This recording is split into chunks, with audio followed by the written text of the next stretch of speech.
All right, g'day guys, and welcome to another episode of the This is Raleigh podcast. This episode is presented by Earfluence Media, and we're recording it in their podcast studio at Raleigh Founded, which is such a treat for us. So thanks for joining us. G'day, Craig. G'day, Kaz. How you going? Yeah, today we're going to chat about some cultural differences from Australia to how we found things here in the US. Raleigh and America in general. Yeah, that's right. And we've been sort of expressing some of the, frustration at some of those lately as we're in our own house and getting things set up. And yesterday, I don't really like AC and air conditioning. And Australians typically don't like air conditioning. We love being outside in the warmth. Many of our homes actually don't have air conditioning. My parents' house still doesn't. They didn't even have fans. So we have been raised in a culture that really has the windows open. We have ceiling fans. We make use of the breeze. But it's not that way in America, and it's so frustrating for us. And yesterday, because, the humidity has died off a little bit in Raleigh recently. And we know during the summer it's a little hard to get those windows open and the air in. We do put the AC on ourselves. But now it's that stage where it's like, let's get the fresh air in, turn off the AC. And so we went to open up our windows and we couldn't open them up. And then we checked to see what was going on, and they were nailed shut. I can't believe it. Like, who does that? Not every window, but a lot of them. And and the frustrating thing was they weren't screwed shut, so I could easily reverse the screw out. But yeah, nailed shut, it's kind of hard. You got to really dig in there and damage the window and then putty it up and paint over it. It's like, oh man. Yeah. So, I'm going around the house going, oh, my gosh, America's dependence on AC is just ridiculous. They've nailed the windows shut. But then the other problem we had with that is obviously you want to put the windows up, but we live in the South, the problem of all the bugs. Well, we have the same problem in Australia. We have a lot of bugs, but we can put our windows up because all of the houses in Australia have screens on their window. Yeah, it's funny. But some people say, what are those things on your windows for? Keep the flies and mozzies out. But yeah, like you said, I grew up too. I didn't have AC as a kid. We didn't have ceiling fans. We had those portable stand fans that you'd stick in your bedroom when it got really hot or whatever. But otherwise, the windows are open and you're sweltering. I guess we don't have the diversity of heat and cold like they can over here and stuff, but plus people over here tend to say they don't like the screens because it makes it look ugly. I know. I don't know if that's a southern thing or national thing, but I don't know. I'd much rather take the screens and have a slightly ugly house and be able to have those windows open and get the fresh air in. You guys are obsessed with your AC over here. It's crazy. As a former teacher, middle of summer could be 95 outdoors and you got to wear a jacket inside because it's freezing. I know. It's like an ice box. Yeah, it was crazy. The kids in my class would be sitting in their winter coats. It would be so cold in the room, and I would open up the windows, which I then learnt I didn't know much about AC. It was a really bad thing to do. But I was always complaining and asking the staff to turn the AC down. It was like freezing in there, and they would never do it. Yeah. Never. That's like us sending our kids to school through summer, the hot days now. They've got to they're wearing these hoodies and jackets and stuff. I'm like, it's going to be 95 degrees today. It's girls. crazy. But they're like, it's freezing. I freeze in the classroom all day. I'm like, yeah, I know. How annoying. It is. And, we are always traveling in the summer. Like if we're going out, we always take a sweater with us because we know when we go inside it's going to be cold. We have to put it on. Like now I'm wearing one for this podcast recording. And it's hot outside, but it's cold here and I'm in the studio with a sweater on. Yeah, that's how you get head colds, going from 95 into 69. Hot, cold, hot, cold. Yeah. And it's the same when we check into hotels in various places. You walk in there and it's freezing. The first thing we look for is, how do we turn this AC off? Where's the AC? We're going to turn it down. The kids are screaming they want the Wi-Fi password and we're screaming we want to turn off the AC. And then we do. And then after housekeeping has come in, we return to the room, it's always freezing because they've put it back Oh, down. man. Like, seriously. But, yeah. Yeah, apparently it's good power usage to have it set at a certain temperature so you're not switching it on and off all the time. We've got to get better at that. Yeah. But yeah, the AC obsession. It's one huge difference, and so we wanted to share some of those differences in this podcast because I know you're probably the same, but when we're out on the streets and we're talking to people and they find out we're Australian, or just in general conversations with people we know, the topic always comes up about how is Australia different from America. And we know people are so curious about that. And, you know, I'm obviously curious about that whatever country I go to. And it can lead to some really fun conversations. I think, you know, it's great to experience difference and to see how other people live. And one of our favourite sayings when we travel is, it's not better or worse, it's just different. And I think when you can laugh about the differences and embrace it, you don't necessarily have to love it. You know, it's okay to dislike the differences, but you just are open and accepting towards it. And you know, it's a fun conversation, I think. Yeah, totally. As I said to someone this morning, like moving from Australia to the US, it's not culturally like a big shock, really, because we grew up watching the American TV shows, American movies, listening to the music, watching the sports and all that sort of thing. So it's not too in your face, like versus moving to Bangkok or something. Like when we moved to Bangkok in Asia. Yeah. But yeah, there are differences, and like I still get confused how I say things. I go back flop between the Australian and the American version. Like I get confused all the time. And other things we're going to talk about, like driving on the other side of the road and different types of foods and what have you. So yeah. There are things still now, and we've been here like 11 years. Yeah. There's still funny things happen. Yeah. And it's so strange how different, like we're all speaking English, but how different our versions of English are. And it's so funny when you're speaking to someone. It used to happen all the time with one of my colleagues, Mary. I'll be talking to her and I would say something and she'd just get that look on her face, and soon enough, I realised she didn't understand. I'd say, "Oh, you didn't understand what I just said, did you?" And she goes, "No, what are you talking about?"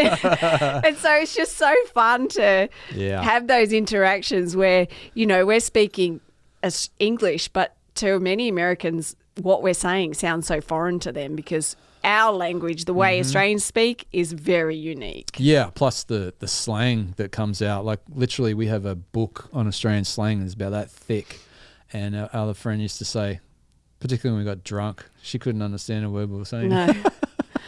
No. All the slang would come out. Kind of lost it because I'm not, haven't been talking it like we normally would back in Australia, like constantly. Yeah, well, you kind of monitor what you say because you know people aren't going to understand you. And it's fun when you're with your mates because that's a fun conversation. But if you're just in passing speaking to a random person on the street, you're not going to you're just going to speak in a way they're going to understand more so than injecting your own unique, flavourful language in there.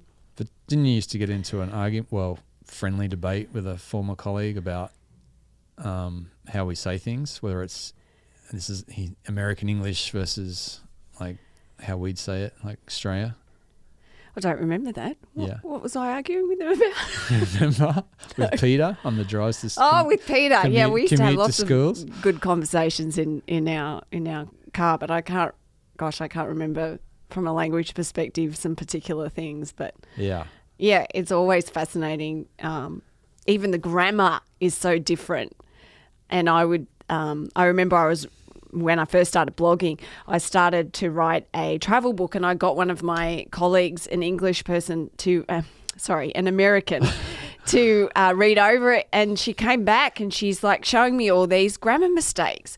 And I'm like, what? No, that's how you write it. And then she would explain to me, oh, no, this is what you do. And it's funny when you live in two different worlds like that, like the British English world, which we grew up in, and then now we're in the American English world, is that the two start to blend together and you forget, as you said before, you forget what's what. Oh. And so I'm sitting here and I'm like, oh my God, I am like meant to be a teacher, and how bad am I? I didn't even know these grammar rules, and I'm such an idiot. And I'm like going through this whole process where I'm so terrible at English, not really understanding that the way I had written was British English and not knowing it was different to American. And it was only when I got home and I started seeing the grammar written like that again that I went, oh, hang on a minute, I was right. That's just how we do it in British English. Yeah. Well, lucky they weren't editing my work or any of my blog posts or a book that never would have been finished. Man, yeah. It's like when I was teaching English in Bangkok, my Thai students used to correct me on grammar, and I'm like, how embarrassing. Isn't that the past participle? I speak fluent English, but yeah, my grammar is terrible. It's all good. Yeah. I can have a conversation. Yeah. So you have to let us know if you're listening, and sometimes you might hear us say some things and you're like, what are they talking about? Because we don't know. We're just speaking the words that we know. Sometimes we don't understand that it's foreign to you. So it's fun to hear, what you're not understanding from us, or some of our cool phrases or unique things we say that you love and want to know more about. Yeah. We're happy to share always. But our the way we speak in Australia is very, very colloquial.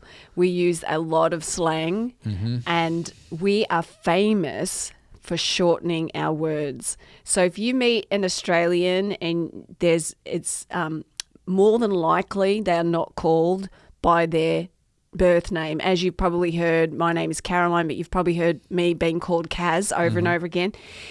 We shorten everything. We're such lazy speakers that we don't want to take the time and effort to say Caroline. We'll just say Kaz or Ka. Yeah. And then we go one step further in that we add a vowel sound to the end. So it's either going to be Kazza, Craig. Craig's name's hard to shorten because it's already short. So we'd go for his last name then, Makepeace, and he'd be called Makes or Mako. Mako. Yeah. And I was just going to say, like, Warren would be Wazza. Barry would be Bazza. Kaz would be Kazza. You see the pattern here? Sharon can be Shazza. Yeah. Yeah, Craig's, there's not really one for Craig, like I said, but yeah, it was Mako or Makes. Yeah.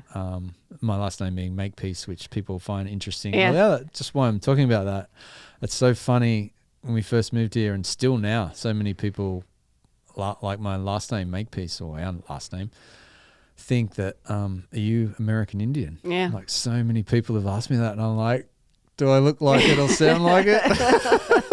Like, no, not even close. yeah, Cherokee, man. From up in the mountains in North Carolina. Not even close. Yeah. But yeah, our language is funny. Even words like afternoon is arvo. So I'll see you in the arvo. Oh, the Savo. The Savo, that's The right. It even Savo. goes to that. So it's Yeah. very lazy slang way of speaking. So we love to shorten our words. One thing we've found over in America, what Americans love to do, they love acronyms. Like, it's crazy how much Americans will speak in acronyms. And I'm always having to say, can you expand that, please, and tell me what it means? I don't know what you're talking about. But I noticed that in school, every meeting we went to, there were like 10 acronyms there. And I'm like trying to figure out what this means.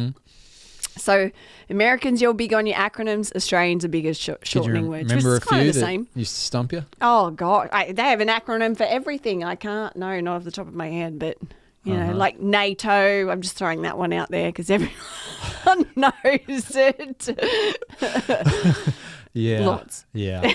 Yeah, no, we will do a separate podcast just on Australian slang and language and different terms versus how you guys say things in the US here. Yeah. Or in Raleigh in the South. Yeah, because it is super interesting, and we want to avoid you having as many blank stares as possible if you're ever speaking to an Australian. And we know it's fun. People who know we're Australian will come up and they'll use the slang words that they know on us, and I know they love doing it. I know Americans are very curious about people, and that's what we discovered coming over here, and that adds to the friendliness, I think, of Americans. Is they love to ask you about your country, and they love to find out things about the different ways that you speak, and so that's one thing we've always loved about this country. It's helped us feel so welcome, is the curiosity that Americans have. Totally. Yeah. Absolutely. Yeah. I mean, that's just open up a can of worms. We could go on and on and on about the language and the slang and everything. But yeah, we'll do a specific podcast. On. Yeah. And speaking of, the way we interact too, I think, and it's gotten us in a lot of trouble, especially when we first came over here and we were trying to figure out, Americans and engaging with them. Australians are very kind of laid back, easygoing. We don't really like tough, deep conversations. We like everything lighthearted and fun, and we like to joke around a lot. And we're not, we're very not really serious people. And some of the joking around we do is just by like teasing each other, and very acceptable in Australia. Obviously, without offending, of course. And we just realised over here that some of that just didn't make the mark, and it would go over people's heads. It was like, gosh, why didn't they get that joke? And so I think our sense of humour is like really different in that way. Yeah, totally. The classic way we got in trouble when we first moved to the South, I guess, is the fact that in Australia we call Americans the Yankees, and that we don't differentiate between the North and South. Everyone in the US is a Yank. Yeah. And we got called out on that one time. We're Calling talking about the Yank. Yanks, and someone, I forget exactly what they said, but and it was like, ooh, yeah. Okay, I've learned something. That's on us too, being ignorant in that fact. But if you're from the South and you ever visit Australia, don't be surprised if they call you a Yank. Yeah, and then we do the whole rhyming slang thing, which we, as well as shortening words, we make them rhyme, and so a yank would become a septic tank. Yeah, seppos. We even shortened it again. And then we shorten it to we go seppos. from Yanks to septic tank, seppos. That's yes. This is kind of embarrassing talking about this now. And it's not done in an offensive way, but I feel like it feels that way when we talk about it. Yeah, it's not really classy, or like I feel a bit no, and we don't do it anymore because that's the beauty about traveling. Don't hold that against us. Absolutely, don't hold it. Learn how to be a better us. human. Just keeping it real, guys. Just sharing. How it was or how it used to. How it is. And moving on with that, which is we were laughing last night. So lately we've been watching a lot of Australian TV shows because we're just getting that taste of home. One thing that really stuck out at me when we were watching was like, oh my God, they've got screen doors. It was like so weird because we don't see screens anymore. But we were laughing so much last night. We were watching Secret City, and it's like an Australian political show, and Australia ends up caught between a war going on between China and America. And what is making us laugh is the behaviour, and we'll talk a little bit about this in a minute, but the behaviour of our politicians. They're just swearing, like dropping F words after F words at everyone and anyone, and so offensive. And it's like, oh my God, we haven't experienced this, but it's just so kind of normal, I guess. Should we say cussing? Not swearing? Because we say swearing. I don't know if everyone would get what we're talking about over here. South word, but they're F-bombs. Cussing. They're dropping F-bombs. And we're talking like the Prime Minister to his Chief of Staff. Like your president talking to their Chief of Staff or their Minister of Defence, like you're dropping F-bombs. And every cuss word under the sun. We're like, but then it's got me thinking, I wonder if this does really happen behind the scenes, even here, but you don't know about it. Probably. I wouldn't think so to the degree in Australia because, it's like next level. They don't put it on the TV shows we're way here more anyway.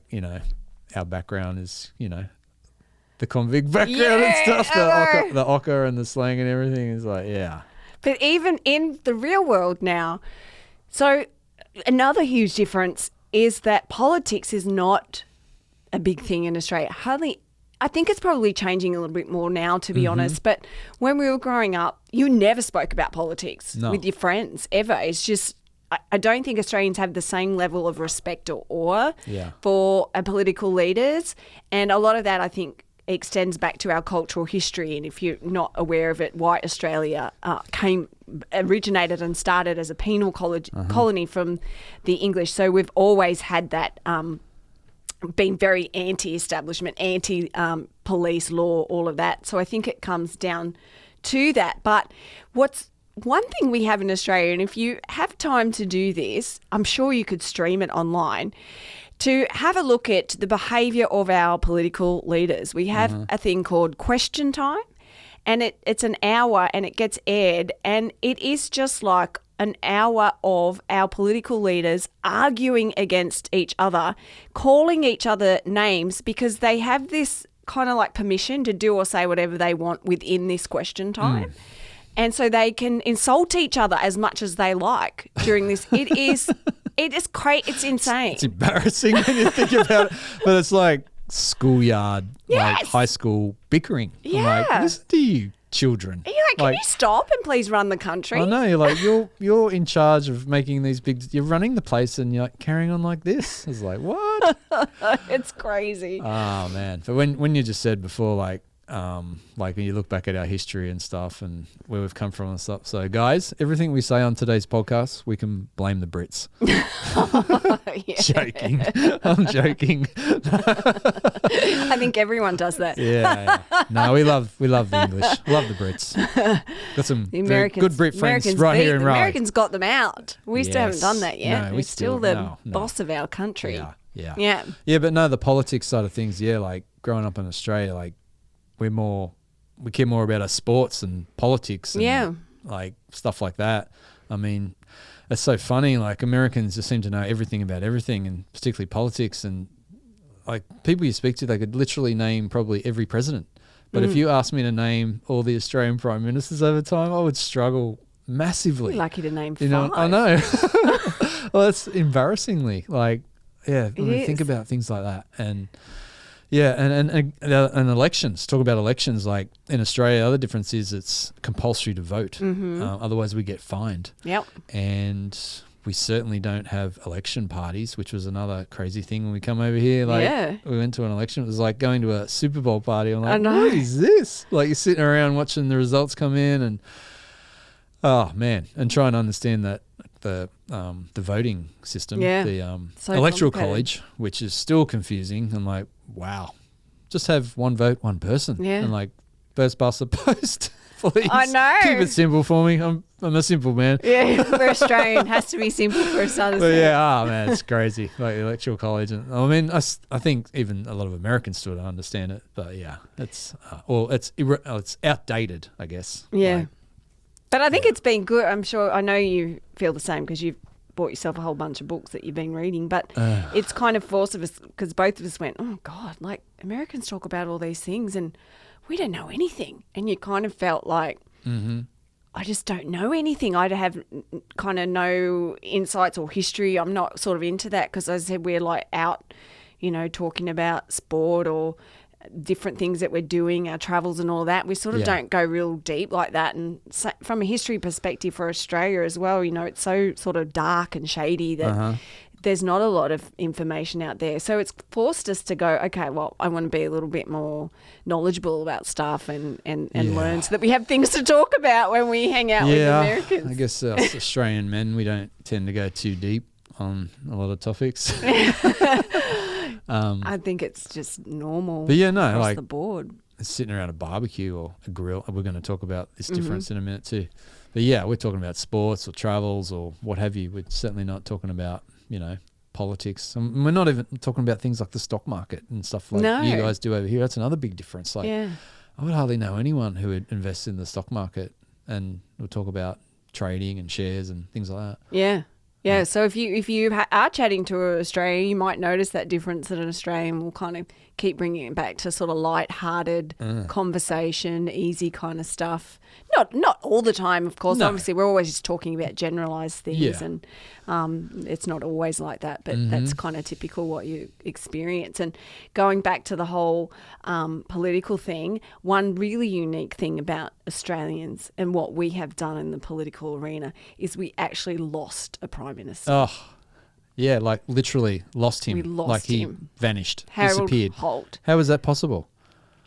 In Australia, anything is possible. It could have been one of our deadly animals that took him, but he went out for a swim. I believe it was in Victoria, Melbourne, where he was living. So Mr. Holt decided in the early hours of the morning, I think it was, he wanted to go for a swim, walked off the beach, went swimming and never returned. Like, can you imagine that happening over here? Like, the president How do you goes for a lose swim at the beach, like with the Secret Service and everything around us, like, and it's never to be seen again. How does that happen? I mean, obviously, what do you think is going to happen there? Conspiracy theories are going to fly off the radar. All over the But, like, place. yeah, as I guess they a did Hollywood about. movie out of that, Yeah, surely. yeah. But so Harold Holt was his name. And then, Yeah. of course, we turned that into a Saying. fun saying, like if you disappear, or it's called doing the Harold Holt. Yeah. Or doing the bolt even. Yeah, Like, 'cause it rhymes another with rhyming bolt. slang. He did the bolt. He He's did the done Harold the Holt. Harold Holt. He's But yeah, taken like off, seriously, disappeared. how does that happen? Your Yeah. prime minister just vanishes. So, Only in yeah. Australia. Yeah. This is the weird and wonderful Yeah. world we come from. Yeah. So I guess that's a good segue into the topic that the most people in America speak to us about. It's whether we're in the supermarket buying something, going to the doctor's office, meeting someone on the street. It is like 90% chance someone's going to say, you know, I really would love to go to Australia, but all your animals are going to kill me. Yeah. All the time. Yeah. I mean, there's two things. The two top things that seems to prevent you guys from traveling to Australia is, yeah, we have things that'll kill you, and such a long flight and the cost, Yeah. which I get. 'Cause, That's honestly, yeah, for but sure. yeah, the animals comes up all the time. I was like, oh, like the snakes and the spiders Yep. and the great whites and the jellyfish and Yep. yeah, Yeah. it's hilarious. I know, and I mean, look, they're all there. Like, Yeah. there's no denying it. They're all there. We have 8 of the most 10 deadliest snakes in the country, but in the world. sorry, yeah, but they're in the country. But it's not. I don't know. Yeah, sure, we live with spiders, big huntsmen, ugly huntsmen. They're like very common in homes. Yeah. As a matter of fact, my best friend once was woken up very rudely at 2 a.m. in the morning. A huntsman fell off the ceiling onto her face. Yeah, that's awesome. Seriously, guys, they'll fall off the ceiling on your face in bed. Like, cover your face. Can you imagine it? Oh, I wish I was there. And that same friend now lives on a farm in northern New South Wales and often posts photos of her, I don't want to say house snake, but the snake that loves to roam around on her property, a python that is absolutely gigantic. And we always joke that the snake has eaten the pony once again because it's huge. Wow. Yeah. That's funny. I grew up with a mate. Well, you know him very well. He used to buy rubber spiders and snakes, and he used to put it in his laundry. Oh, no. So when his mum was doing the laundry, doing the washing, she go, ah! Or put it on the. This is dangerous, by the way. Don't do this, kids. Put like a fake rubber spider under the visor in the car. Oh, no, so when they that is so dangerous. pull the visor down, it'll fall on their lap. I'm Oh, like, my God. dude, you can't do that. They're gonna have an That is accident. So dangerous. They're like, yeah, just funny things Oh, like my that. Well, gosh. that's kind of funny. Funny at the time, but not now. But yeah. Yeah. Snakes and spiders and things that'll kill you. It's like we always say to the Americans, like, but what about your animals? Like we don't have grizzly bears. Mountain like, lions. We You don't can't have. run away from a bear, or you can't even climb a tree. And they can swim too. Yeah. Like mountain lions and wolves. Yeah. Yeah, There's a scary lot. stuff. Very, I think, kind of, I don't know. Grizzly bear to me feels scarier than a spider or a snake, but Like crocs, we just stay out that's of the the water. scariest of all. Like you can avoid them. You just Yeah. stay out of the rivers, and Yeah, you yeah. know, in North Australia, that's where they are. But, I mean, great whites are obviously a worry. That's one of the reasons I didn't take up surfing. I'm scared of sharks. But many people still get out there surfing, and they Uh-huh. have for years and not had a problem. I mean, it happens, but it's not like the norm. Like the stats No. are still pretty low, Yeah, really. yeah, And the yeah. stats are really low for deaths by snake bite. And even by spiders. We have 2 deadly spiders, and I don't think anyone has actually died from those in a very long time. Yeah, because they've developed the anti-venom and stuff like that. And Yeah. I looked up the stats the other day. It's been minimal. Yeah. Yeah. Like if you want to know how to fight off a shark, just look up Mick Fanning. Mick Fanning. Good Aussie he's boy a there. pro surfer, and he was in a was this on live on TV in a surfing Johannesburg. contest off South Africa, and him and another guy were out surfing, and a great white came into the scene, and he punched it in the face and gouged its eye and stuff. It was victorious. He was victorious. He's a living legend. That's how we Mick do Fanning. it in Australia. I'm sure it's on We punch YouTube. sharks. Look up Mick Fanning shark attack. Yeah, of course it's going to be on there. That was like an unbelievable story. Yeah. And it was so frightening for all his friends watching, because they're in the surf competition and everyone on TV, it's streamed live, and they're watching this happen, and they see this shark coming, and the wave rose up, so they could no longer see Mick, and they all thought the shark had got him. And you see them all live just start collapsing, because they're like, oh my God, our mate's just been eaten by a shark. We've seen him being taken. And then the wave goes down, and then here he is, and they see him punch this shark and survive. Yeah. Amazing. Yeah. And Amazing just, story. I guess America's obsession with the scary animal killer things stems back to their other obsession with Steve Irwin. When we first moved over here, it was like, I think Steve Irwin's more popular here than in Australia. Yeah. He was like, He's a legend. God, Yeah. living legend. And like, Well, yeah, you think obviously- he's so crazy, like the stuff he did. So I think Americans think we all do that. very, very animated. Yeah. He was. But yeah, that's Yeah. funny. We're not. And you actually used to work at his zoo. I did. I worked at Australia Zoo, which is just north of Brisbane. After he died, unfortunately, so I never met him. But I did meet Terry Irwin and Bindi Irwin. I didn't work with the animals. I was in construction. I helped build enclosures and stuff like that, which was cool. But yeah, I always wondered if he was like that in real life, off camera, because he was just, how can you maintain that energy and like animation, like full time? But Yeah, so he was definitely an Australian icon, did a lot for our country and the image of our country, although we're not all jumping on crocodiles. no, and Bindi has gone on and Yes. married an American guy, Yes. so there's a And connection. The kids are carrying on the tradition, I know. And one thing I know that I actually put an update about this, an interesting difference is that when I go out, I recognised this a couple months ago, and I went to check the mail from the mailbox, and I was really very hesitant and kind of snuck up to the mailbox to put my hand in. And I thought to myself, why am I doing this for? Like, this is so bizarre that I'm frightened to put my hand in the mailbox. And then I realize that it's the conditioning of our upbringing, because it's like the snatch and grab from your mailbox, because you know when you go there, the mailbox is more than likely going to be covered in spiders and spiders living inside, and you do the whole snatch and grab and let's hope the spider doesn't bite me. But I was curious, I'm like, is this just me, or do other Australians do this? And so I put an update out, and loads of Aussies popped out and they said, oh, yeah, the snatch and grab, do it all the time. Yeah. There you go, guys. You can even die collecting your mail in Australia.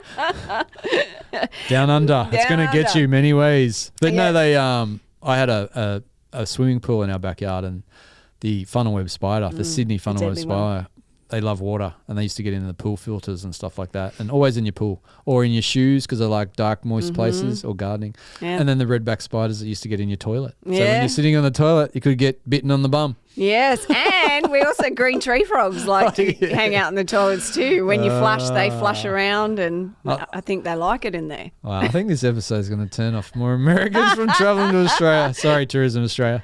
But listen, we've travelled around the country extensively, not one single snake bite or even a spider bite. No, So we've never had an issue. never had an issue. And one thing also, if we're on the creatures, if you like birds, I've never experienced more bird life ever anywhere than Australia. And that's one thing when we do go home that really sticks out at me. I'm like, everywhere we go, I'm like, oh my God, look at all the birds. The noise of them. They're everywhere. The Yeah, noise. Yeah. Especially one particular bird. It's called a lorikeet. And at sunset, like they get in the trees, like a whole flock of them, and just screech like so loud you can't even hear yourself speak. You can't. It's like, can you please speak up? I can't hear you over the Speaking birds. of birds, It's I've weird. got to get you to do this. We've got to turn back the clock. You know what's coming, don't Yeah, I you? know it's coming.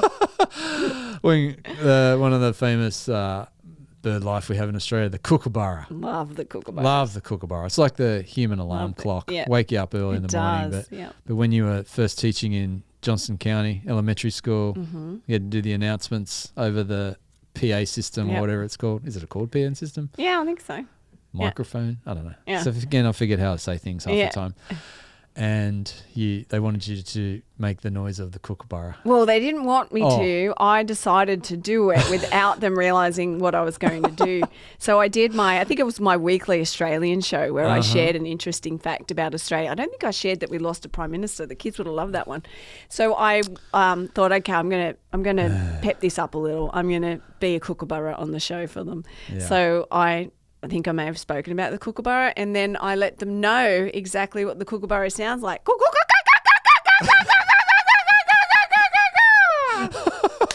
Just for you, this is Raleigh listeners. That's what we're missing out on waking up to. You needed a deep breath there. I thought you were going to pass out. Look on your face. I love my kookaburras. Oh, funny. Yeah, they're cool. The cookers. The cookers. The cookers look good. Yeah. The kookaburras. So, yeah, tons of birds. And so I love now, I think about that when we're in our new house and we have that screened-in porch and sitting out there and you can hear the birds. And it's just reminds me of home because that's just such a normal sound. And luckily we have that forest there. And we do have a bird feeder in our new house now, and I'm trying to figure out what to do with it to attract the birds. Yeah. So let me know, what kind of feed do I put in there? I have no idea. Yeah. So let's hang on. My glasses.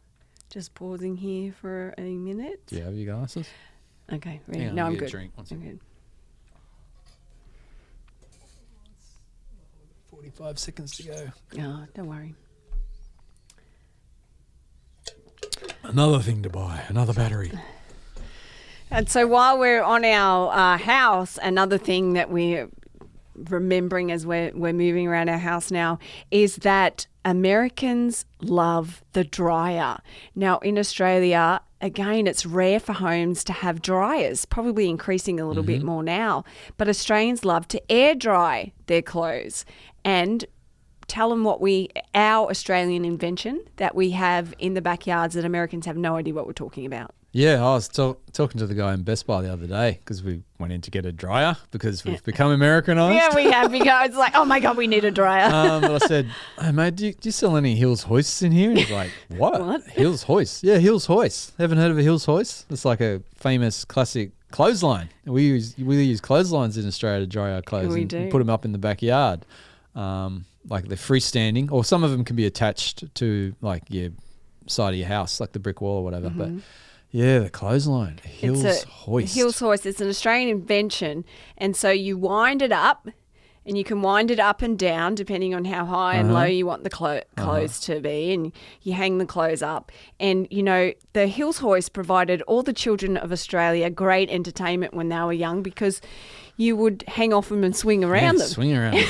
Like, yeah, there you go. Like doing the, like you do thing at the playground, like what's that climbing thing? The climbing frame, but we would just swing around on the Hills hoist. Yeah. And all our parents would hate us because it was like, get off that Hills hoist. You don't want to break it. Yeah, so we like to, I guess it depends where you are in the country. It makes sense. We get enough sun and like the right climate, bit of wind dry. But yeah, air dry your clothes.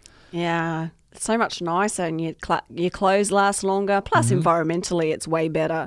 So we hate that. You know, when we first came over here, I remember saying to my friend, I'm like, "Why is no one drying their clothes outside?" She's like, "What do you mean?" I'm like hanging your clothes up on a clothesline. Why doesn't anyone do that? And she goes, "Oh, we just put them in the dryer." I was like, "No one hangs their clothes up outside?" She's like, "No, we just dry them in the dryer." I was like, "Wow." Yeah, I wonder, like we've only lived in Raleigh in the US, but I wonder if anywhere else, any other state, they have clotheslines or it's just... Maybe in Arizona and stuff it might work. Yeah, it would make sense there. Yeah. Or is everyone just dependent on dryers for the convenience? I don't know. Yeah. But you guys do love your conveniences. That's the one massive thing. For sure, which is a good, bad thing. Yeah, a dryer. I mean, we throw towels and sheets and stuff in there, but yeah, I hate it. It shrinks wrecks your clothes. Yeah, it does. Shrinks them. Annoying. Takes away the designs and everything. But another really very big difference for us coming from Australia, the driest continent in the world, is that we're much more water conscious, and we have water restrictions in Australia ever since I can remember. We've had water restrictions, and we are, encouraged, highly encouraged, and I believe most people would follow this, to have like 3 to 4 minute showers. We have to, driest continent in the world, we really have to preserve our water usage. We have restrictions on watering our lawns, watering our gardens. The restrictions are everywhere. So it was quite shocking. And, you know, we get a lot of rain in North Carolina, but to see how much water gets wasted, and I know that Australian in me comes out, it's like, can you just turn that faucet off? Like, why are you wasting that much water? We're just so water conscious in Australia. It's very different in America. Yeah, and it's funny because we're surrounded by water, being an island continent. But yeah, as far as drinking water and what have you, we grew up like you probably did too, like hosing your garden and your lawn. Like we had a spear point pump into the ground to get the water out of the ground. That's right, to use that. It was very common, but then it used to bore water. Yeah. And then it used to the problem was it used to stain your house because we have a lot of fibro siding on our houses, and it used to stain them. Yeah. Yeah. I was speaking of that. We were talking about houses last night, how different the houses are between Australia and America. And in Australia, we're more kind of ranch houses, aren't we? Like it's probably changing a lot now. Everything's changing, but typically you don't often find 2 stories. And I remember one of our American friends who's married to our Australian and commented on that when she went to Australia as well. She's like, no one has 2-story homes. I know. Well, I said that last night, like in our street now, like every house is 2-story. Whereas growing up in Australia, there might be 1 2-story house in the whole neighborhood and it would stand out like a sore thumb. Yeah, that's right. Like, and we just call them 1-story houses. We don't call them ranches, do we? No, they're just ranches. 1 We call it single story. Yeah, single story or 1 story. Yeah, it's just your typical Australian house, and typically a lot smaller too. Like when we put our update about the house that we bought recently, everyone's like couldn't believe how big it was, and we're kind of like, well, it's not really compared big. to American standard, it's not really that big. Yeah, I mean it's average. Yeah, but it's certainly not a McMansion like you see a lot of over here. That's right. But then I was looking across the street and there's all big houses and I'm like, yeah, they're way bigger than what my old neighbour used to be growing up. Yeah, for sure. So we're just used to it now because we've been here for so long. That's right. You get used to it. And the whole the front and back is different too. Like Australians are very private. So most property, I can't even think of any that wouldn't have a fence bordering their property. Oh, yeah. And Australians are more likely to be hanging out on, we call it a veranda or deck, on their back deck rather than what we noticed in the south. It's very typical for people to sit on their front porch and watch the world go by, which we actually love because it's so open and friendly. Yeah. But you wouldn't find anyone in Australia really hanging out on their front porch. They don't even really have front porches. Life happens out the backyard, doesn't it? Not as Your own much space. porch scene as here in like the south especially. Yeah. But yeah, the fence thing, like everyone has a fence in Australia. Like it's just common. Yeah. And then we came here and are like, we thought it real weird. Why does no one have a fence? Like how weird, because it's just like literally so open. Yeah. Every house is like connected and like if you need a fence for like your kid or your dogs or privacy and like I don't know if it's just the south, a southern thing. I think it is, but I think it's a bit different in the north. People have fences because you kind of see it. People relocating to the area, and one of the first things they do is put a fence up. And like in Australia, it's not to be rude, like to hide away. I mean, people hang out over the fence and talk to the neighbour. But you do want your privacy and a way to mark your boundary. Whereas over here, when they're just open backyards, it's like, where is my boundary end exactly without getting it surveyed? Yeah. So, and who's, because when we were renting in the house before this, there was no fence and we were out the back kicking the ball around with the girls and the ball kept going over into our neighbour's yard. Yeah. And it was like, oh no, we have to run over and get it. But then she ended up putting a sheet up. Yeah, a sheet. The ugliest fence you've ever seen. I think we must have made too much noise or something. Yeah. But the fencing is interesting. Yeah. That's a huge difference, and we'll move on and talk about some other differences. But one thing that I know you loved so much about moving over to America and living here, and it was one of the things that really inspired you or motivated you to come in the first place is Australians are massive sport fans. Craig used to play professional rugby league, so he's well into the sports. And that's one thing we love about living here is Americans are mad about sports too. Yeah. Different kind of sports, but Yeah, still different mad about sports. sports. I mean, like you said, Australians, we love our sport too. Like it's a huge sporting culture and we do very well considering on a world stage, do. considering we've only got 25 million people. Actually, we do the best. Like per capita. Per capita. Yeah. Like the recent Olympics is a prime example. We did great as far as gold medals and stuff. We did. But yeah, like American sports, like, well, my first taste of NFL was in 94. I come over here, did a road trip with some mates and went to a game in San Diego.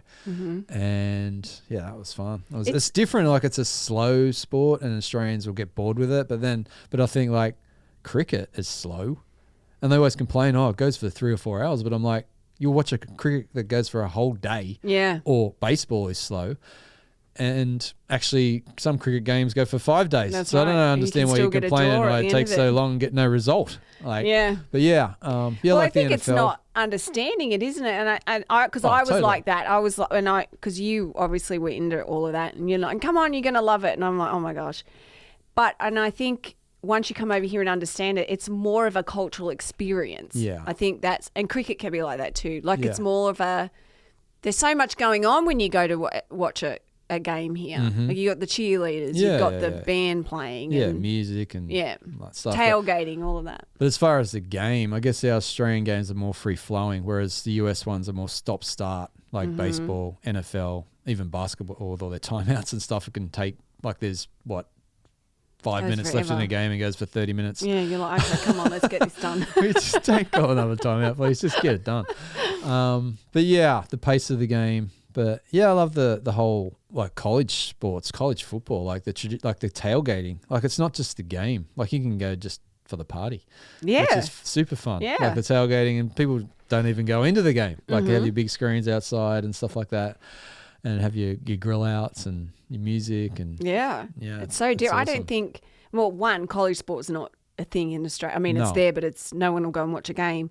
And so there's that aspect. So college is not big. But also I don't think tailgating is nothing, which surprises me because Australians would love tailgating. Yeah, Why totally. is that not a thing? Do you? I mean, you good played question. rugby league. Yeah, Are there yeah. rules that No, doesn't I mean, allow that? You'd go to a bar or a pub, Yeah. whatever, on the street before it. But yeah, no, tailgating never become a thing. Yeah, it is interesting weird. because it's just made me think of another thing, beer pong. It's Yes. Like when we first went back to Australia, like, we're bringing in beer pong. Yeah. Why don't we Australians have gonna beer love pong in this. Australia? It's Yeah. a drinking game. They don't, I like and to drink. s'mores. And s'mores. Australians, that's No. another thing that we found bizarre. Why haven't Australians taken on s'mores? Yeah. We camp all the time, but Yeah. s'mores is just, no one really knows about Yeah, them. yeah. Yeah. No, but I've loved the sports. And like you said, American football, it's a very technical game. And it's like chess, like stop-start, a lot of tactics involved and stuff. But once you get to know it, it's more interesting. And again, like most sports, it's better live than on TV. You can see the whole, picture. And ice hockey is the same. Like we didn't grow up watching ice hockey, but live, I wouldn't sit and watch a whole season at home on TV, but going to a game is heaps Yeah, fun. it's fun. And you can Loads see of the fun. whole game in progress. And same with baseball. Like I wouldn't sit at home and watch baseball on TV. No, But at it's the awesome game, fun. it's fun. Love going to a Durham Bulls game or a Yeah. Major League Baseball game. Yeah. Again, for the atmosphere and Yeah, the yeah. tradition and the, have a Summer beer experience. and a hot Yeah. dog. Yeah, Not so it's much the good hot fun. dogs anymore, but No. yeah, so sport's good. Yeah, and I know Americans have commented to you before and think Australian males are crazy because when they play rugby, they don't wear any padding. So it's kind of, I guess, brutal. If you're Yeah, that's looking the at difference. from an American, if Yeah, they're pretty wearing all their crazy. padding. Yeah, we rugby and rugby league. What I played, it's like it's like the NFL, like collisions with no padding, and it's like every play you just get beaten up. But yeah, then the NFL, it is like a car crash every play. Like use their helmets as weapons sometimes. I know they're trying to stamp that out of the game, which is good. But yeah, it's full on. Yeah, it's crazy. And you mentioned, like we were talking about, you do the grill outs.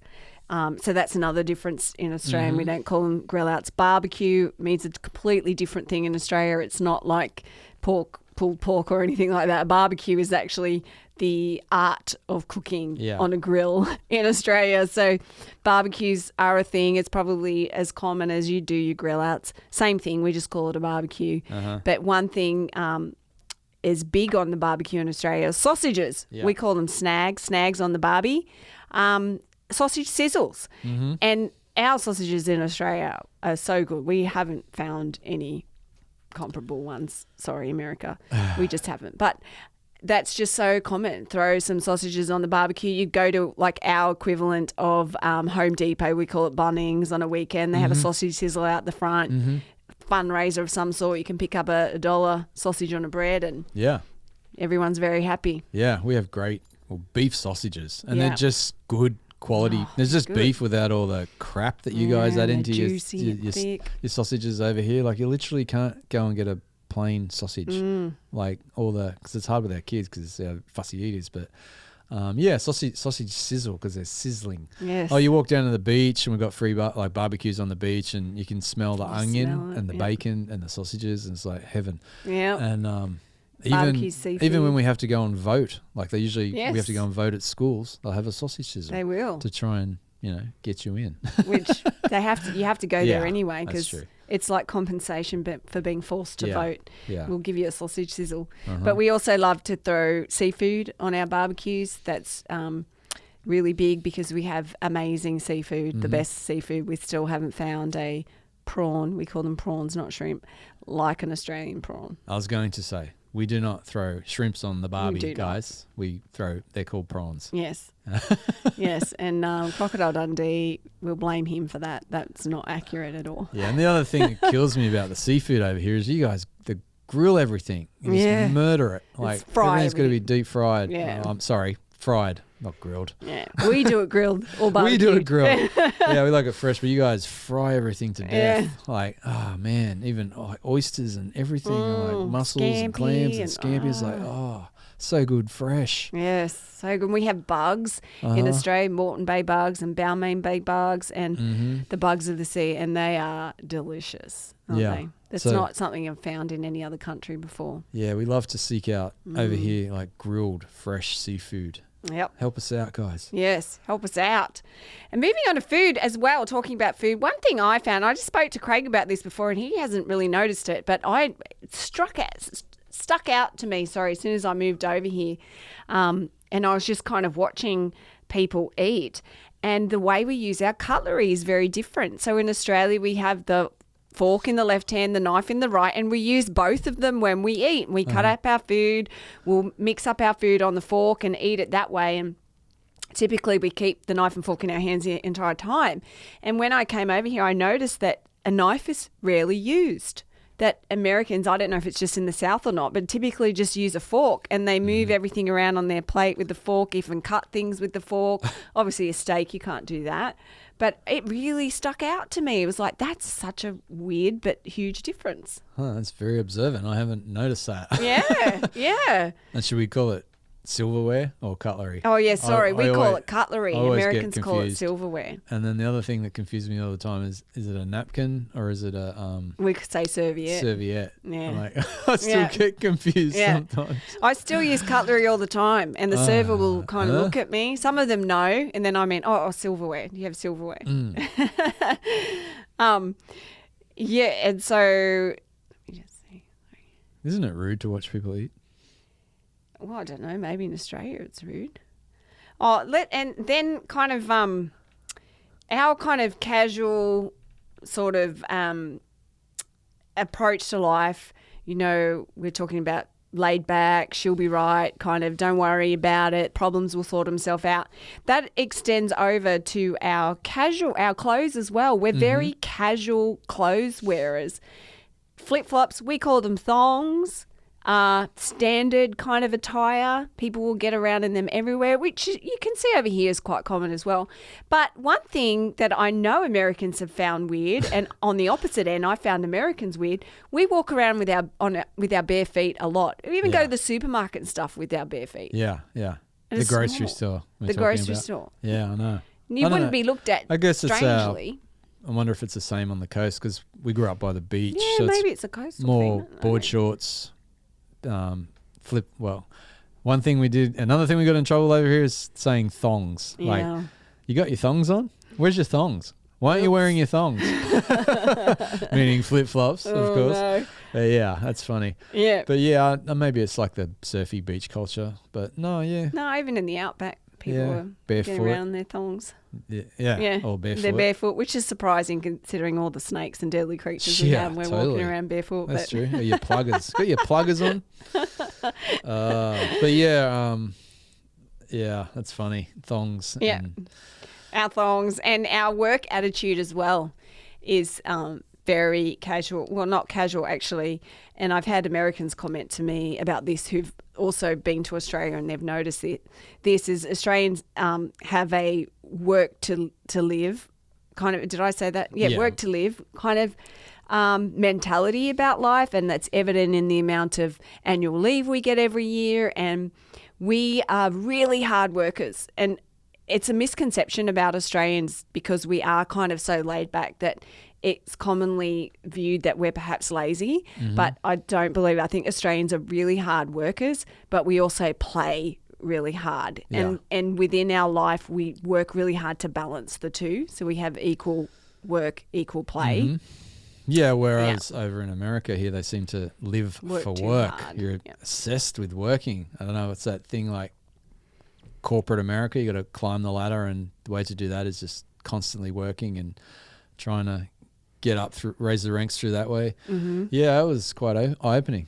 I worked in construction when we first moved over here in 2004, and they worked on New Year's Day, Yeah, I and I couldn't remember. believe it. You I'm were like, so "You're upset." working on New Year's Day?" I'm like, that's unheard of in Australia. Yeah. Like, there's no way. No, no way. And they're kind of like, "What else are we going to do?" I'm like, "What do you mean?" Like, and they're just, well, it wasn't just that. They're obsessed with making money. yeah. Obsessed Yeah. with working, obsessed with making Yeah. money. And So there's that's no different. balance. And we speak about this a lot in the travel industry. It's often spoken about is that so many Americans don't take their vacation every year. Yeah. And for an Australian, we're like, oh, that's the weirdest thing in the world because Australians make sure you are using up your vacation time every year. And we get generally average is 4 weeks paid vacation a year. Some get a lot more. And you're like using that up, and you're using up all your sick days as well because you get sick days on top of that too. Your You wouldn't sickies. let them go. You wouldn't let your sickies go to waste. And let your sickies go. we actually abuse it. Any excuse to take a sickie. Yeah, I'll just have a sickie. Yeah, I know. Like, and they only get 2 weeks paid vacation over here, which is the other thing where you get standard 4 weeks. Yeah, so it's quite shocking that they don't take their vacation time. Yeah, it is. And then Australians get what's called long service leave. So if you've been working with a company, it can even government jobs as well, for 10 years, then you get, I think it starts at 3 months paid Is leave. it 3 months? I was going to say 1 month. Is it 3? I'm pretty sure you can get, I know some people definitely had 3 months or even 4 months off. I guess it might be dependent on, Fully paid. yeah, fully paid. That's when a lot of people will take off and they'll travel Europe or go on an extended vacation, and they've been waiting for 10 years, like sticking at the job. Sometimes they don't hate it, they don't love it, but they're like, I'm almost at my 10 years long service. I'm going to stick it in, Yeah. get that, go on an extended vacation, then come back and change jobs. So Yeah. that's a yeah. pretty cool thing Yeah, long that we service do. leave. And then maternity leave too, Yeah. which is much more common. It's like, we could go down the rabbit hole Even there. males are getting of, leave now. Like, you know, having babies and socialised medicine. But I Yeah, don't think we'll touch that No, topic. we won't go there.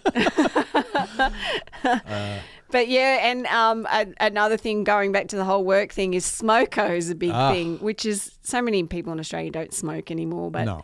it's a term that originated when everyone was smoking and they had to have their smoke break during their work day. So smoko became like a break through the day, wasn't it? Smoko. Yeah. Yeah. And Go you'd have get your- quite a few smokos through the day too, not like this. Oh, America, yeah. they just get like a 1.5 hour break Yeah, no. if they're lucky. No, you go and have your durry, go and your Which is fag, cigarette. like your cigarette. Which, yeah, your smoko break. A smoko break. But they even say it now for like just go and have a food break. I guess it's just become Yeah, that. that's right. Yeah, it's synonymous with break now. Just having a time out. Yeah. I would need a time out. I'll just say I have to go and smoke a cigarette. But Uh-huh. they're just having a time out. But yeah, and some other little differences. One thing that when we came over, we were really shocked about, and I remember I still do it now. We don't watch a lot of TV, but when it comes on, you kind of just sit mesmerised by the ads. In America, there are so many ads about lawyers, and pharmacy-related ads. You never see that in Australia. No. Oh, the medication ones just crack me up. Oh, we laugh at them all the time, the long list of side effects. Oh, some pill's going to save your life one way but kill you 50 other. I know. I'm like, who would honestly take this? Like, you serious? They're hilarious. Like, no offense to, obviously, there's people out there that, require medication and stuff. But it's like, honestly, like, yeah. it just goes on and on and on, the side effects. I'm like, wow. Yeah. Do we even have pharmacy advertising? I don't think like advertising medicine is a thing, because I don't feel like it's not, I want to go out and buy that. Like, it's just something you need to get if the doctor tells you have to. Yeah. I guess the other difference is like the drugstore name. Like, if you said that in Australia, it's going down to the drugstore, that would mean like, hard drugs. Yeah, except we don't have drugstores and sell hard drugs. No, we don't do that. But that's what it sounds like. Yeah. Oh, drugstore. And then they have like food in them and stuff, like a diner stuff, like Ashworth's drugstore in downtown Carey. Yeah, and totally different experience. Sutton's drugstore in Chapel Hill, a classic place. Yeah. It's like, you go get your medication and stuff, but while you're here, you might as well have a milkshake and a hot dog, and which again makes me laugh. Like, you're going in there to get medicine to fix a health issue, and you're going to have a hot dog and a milkshake and a burger. I'm like, okay. Don't get me started on that. Moving on. Moving on. We'll go with food again, but a great southern tradition is not a thing in Australia at all. Sweet tea, iced tea. Australians, we're more English style. We'd have hot tea. Yeah. Black English tea. Sweet tea. Mm-hmm. It's something I haven't taken up. I don't like it. Oh, no, it's way too sweet for me. Yeah, but our other Aussie mate loves it. Oh, like, I know I love the idea of sitting down on the porch and having a tea. Chair. But it's not like your Australian-sized cup of tea either. It's like your 16, 24-ounce whopper of southern sweet tea. Like, too sweet for me. No. Like, ooh. Yeah, too much. I think the experience of it sounds more enticing than the tea part. Yeah, I'd prefer the a Devonshire tea, with a cup of black English tea and a scone or a scone. What do we say? I forget. We say scones. Americans say scones. And English say scones too, I think. Yeah. And sweetness, that's another thing that was really kind of a shock to us, is how sweet American food is. Definitely not that way in Australia. And what was most surprising was the bread. Oh, man. We couldn't eat it. It's changed a lot now. We've found some non-sweet varieties, even though I can't eat it myself anymore. But we couldn't believe it. It was like, this is too sweet. And then we brought over our absolute favourite food ever, Vegemite, which does not pair with sweet bread at all. No. And it was gross. Yeah, and our kids really noticed it moving back here again this time, like how sweet the bread is. It's like, oh man, they just put so much like sugar and stuff in it. But I guess that's everything. Mm-hmm. Yeah, that was something that's really surprising. And we don't really have a sweet tooth. I don't think Australians typically would have as sweet a tooth as what Americans do.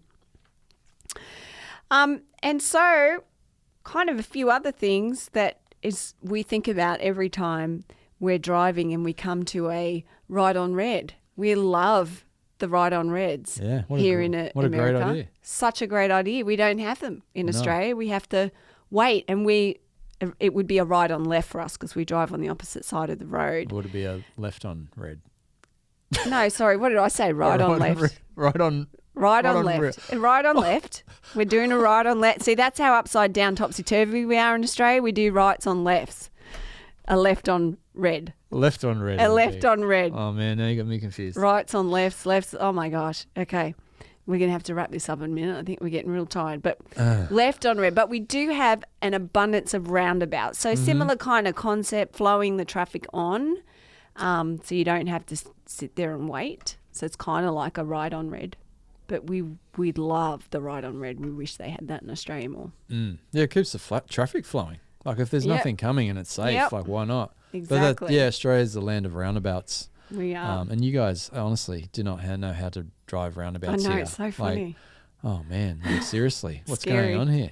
Every driving time I in come to Italy a is roundabout scary. here, I'm like, I don't know what's going to happen. Whereas in Australia, everyone knows the rules Yeah. and just does it, navigates it properly. Yeah. But It's here it's just just so like, normal. I don't know what I'm supposed to do, and I don't know what they're going to do. Like, Yeah. You have to be very aware and conscious. I when guess you're the other driving different thing is now I think about it is the four-way stop signs. Oh, they're which was so confusing. I'm like, how confusing was that? When we first flown was over here and we terrible. stopped in Hawaii, you come to a four-way stop sign and every car arrives at the same time. I'm like, okay, who goes? What do we do here?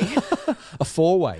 What's a four-way? You see this sign, four-way. I'm like, what's that? We just sit there and like, what are we meant to do? Someone would wave us on and they like you go and they'd let us know. Otherwise we were like, had no idea what to do. We've gotten Yeah. used to it now, but Like, I even know. sometimes I'm confused. Yeah, it's whoever gets there first now. But if everyone gets there at the same time, like, who has the right of way?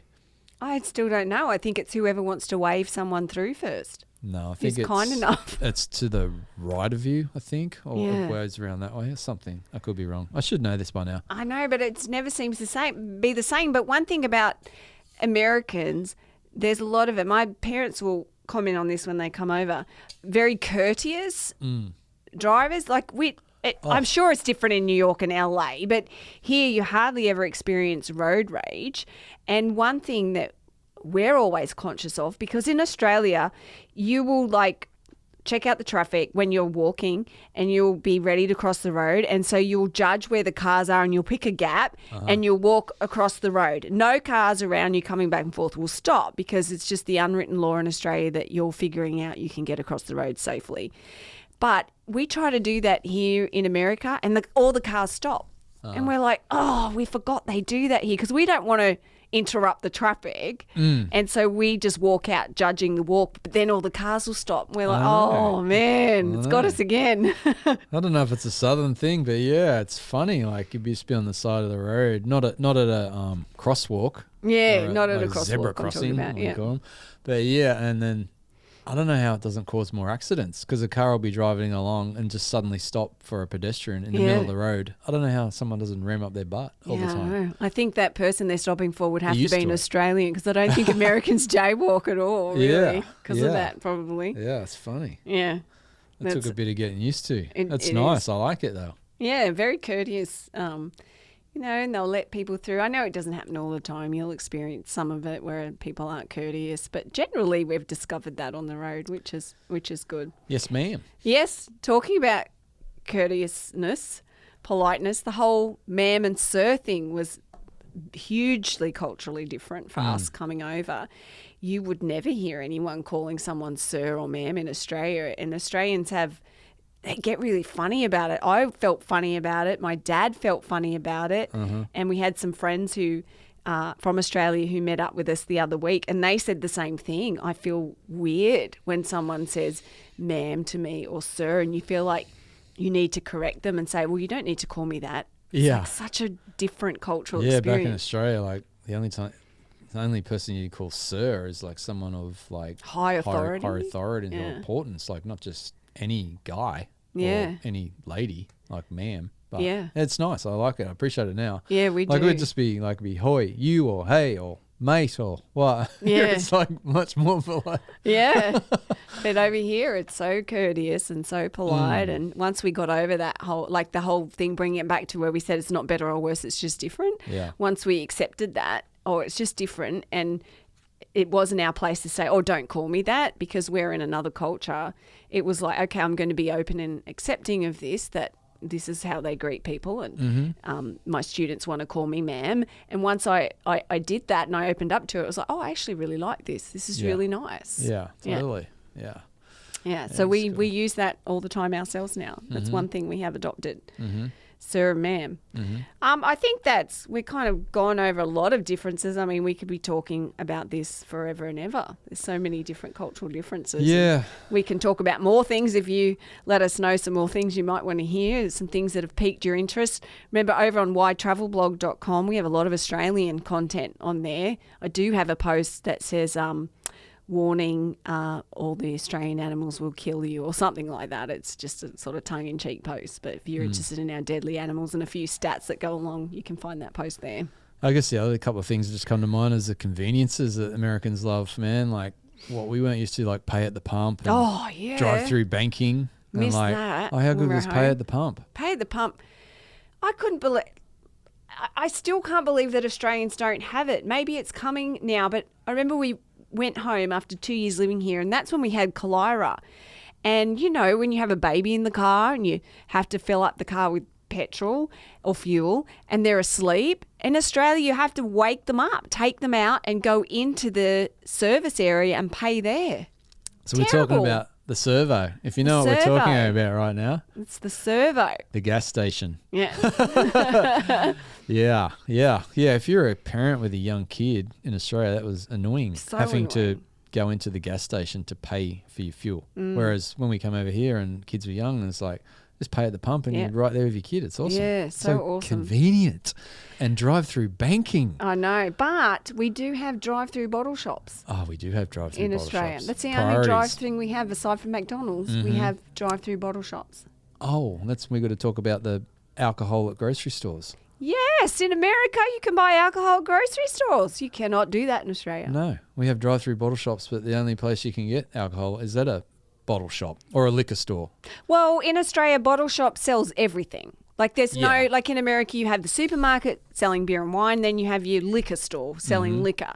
Well, in Australia, they're in the same established building, but it's separate, called a bottle shop, and it's not in a supermarket. It could be next door to a supermarket. You could have the drive-in, but it's totally separate. There's no way you can't buy alcohol at fuel stations. No. You can only buy alcohol either if you're in the bar or the restaurant or at the bottle shop. Yeah, a famous chain is BWS, which stands for Beer, Wine and Spirits. One-stop shop. One-stop shop. Get your drink. Yeah. But yeah, I love over here like a grocery store or a gas station to get beer and stuff. So easy. Convenient again. Totally. But yeah, you guys love your conveniences. That's so funny, man. Like just some of the stories you hear over here, like even putting the trash out. Like if people had a long driveway, I'd hear stories of they'd tie their trash cans to the back of their car and drive them down the long driveway, and so too lazy to walk them. So funny. Hilarious. Yeah, convenience, man. Yeah, it works though. Yeah, love. If it saves you time and saves you money, why not embrace it? Oh yeah, I love my conveniences now. There you go. All right, guys. I think that's about all we had on our list covered. Yeah, like you said, there's probably more. Yeah, so much to talk about. We love it. We love sharing cultural differences. We've experienced a lot of them in our travels, and as we said, it's just a fun way to connect with another person, is to find what's similar between the both of you, but also celebrate what's different. And even if you don't love it, you can still celebrate it and find the funny in it and share stories about it. And, that's what makes life so beautiful, is for things to be different. And that's one reason we love living here, because it is so different, and we get to bring in elements of Australia that we love in our own home, and the way we interact with people as we're, moving around the city and the country, but we also get to experience the things we love about America. So best of both worlds, really. Yes. And just to wrap up, one thing about Vegemite, if you're looking for it, you can get it at World Market, but it's expensive for a tiny jar. It is. And the key with Vegemite, besides try and find non-sweet bread, is put melted cheese on top. That's a game changer. I know Really it's an acquired taste, like Guinness can be an acquired taste. But yeah, Vegemite on toast, put it under the broiler, melted cheese on top. So good. Oh, so We've been good. eating it since we were What was it Mary first used to have Vegemite with? Anzac biscuits, which is cookies, a type of cookie in Australia called an Anzac cookie. And she put Vegemite on a cookie? Yeah, not good. No, Don't try I'm that. like, Don't what? try that Who at does home. that? You don't mix sweet with Vegemite ever. No. Melted cheese. Melted cheese works with Vegemite. It's Sweet great. things do not. Yeah. All right. All right, guys, we might have a Vegemite meetup party one day, so everyone can come and taste the Vegemite. Yeah, we are going to have meetups. So, yeah, depending on where we have it, we might bring a jar of Vegemite and I think that'd be fun. Vegemite challenge. Yeah. We are we are doing this soon, having guests on the podcast, and we're going to have a Vegemite challenge for them. get them to taste test Vegemite because it's always funny to see people's facial hilarious. reactions. Yeah, it's so If they funny haven't to had it see the before. reactions. Like my reaction if you saw it when I drank Cheerwine for the first time. It's ooh. Like talking of sweet tea and sweet things. Ooh, it was like syrupy and like ooh. Yeah, something you No find offense, at the guys. drugstore. Love you, think. North Carolina, but ain't doing the Cheerwine. No, not doing the Cheerwine or the sweet tea. I think we'll do the barbecue. Yeah. All right, guys, thanks for listening in. If you haven't subscribed to our podcast, you'll find us on all the channels and you can follow us on social media at This Is Raleigh. Yeah. Thanks, guys, and chat to you soon.